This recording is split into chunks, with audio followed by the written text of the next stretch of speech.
Cah Gede ini melompat ke kolam renang, tapi bokongnya malah melembung menakutkan. Air di kolam menyiprat kayak tsunami, sehingga orang di sekitar basah dan sedikit bau kentut. Kolamnya pun langsung bersih tanpa air. Ternyata dia punya kesaktian, bisa membesarkan seluruh tubuhnya, bahkan termasuk Ichibosnya. Besoknya dia mengikuti interview khusus Wong unik. Pertama-tama dia flexing dengan membesarkan kakinya yang begitu badek, kemudian kepalanya tiba-tiba jadi besar, namun otaknya kecil. Bahkan matanya bisa memanjang sampai ke rumah janda sebelah. Para juri kagum dengan kesaktiannya dan langsung merekrutnya. Peserta berikutnya adalah Mas Sisu Gondrong. Tanpa Fafi Fufu Fafa, dia langsung menghilang. Melihat potensinya bisa menjadi ruwet, para juri pun langsung merekrutnya supaya nggak jadi maling. Sekarang giliran Cah tukang mancing ini. Dia memakan kertas bekas gorengan itu, lalu mengambil pulpen dan menembaki Pak Juri Darno sampai emosi. Dia pun diusir karena nggak sopan dan peluru kertasnya bau badek. Pas giliran Cah gemblung ini, dia cuma kedip-kedip doang. Sejam lalu pergi sendiri. Hal itu membuat para juri ngelak, pingin resign. Dia pun auto ditolak. Cah cilik ini dateng-dateng langsung nyanyi. Pak Juri Darno pun rasis bilang suaranya kayak pemotong rumput. Hal tersebut membuatnya marah, lalu menggotong meja dan melemparkannya sampai remuk. Ternyata Cah ini sangatlah sangar, jadi dia pun lolos plus ganti rugi meja baru. Peserta ciwi terakhir sangat sakti kayak Mbah Dukun.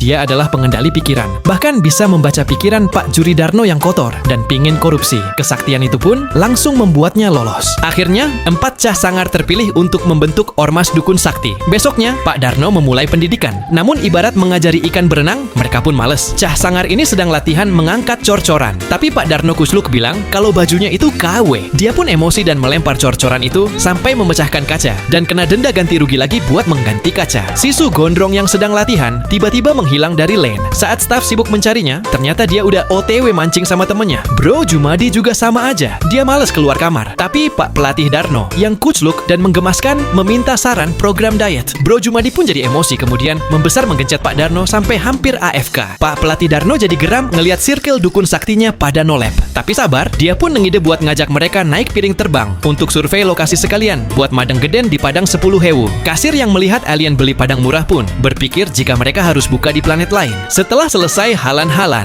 mereka pun mulai berlatih lebih serius untuk menjadi dukun sakti Serlok tak parani. Jadi, apakah kalian pingin jadi dukun atau bakul nasi padang? Judul filmnya adalah Zoom.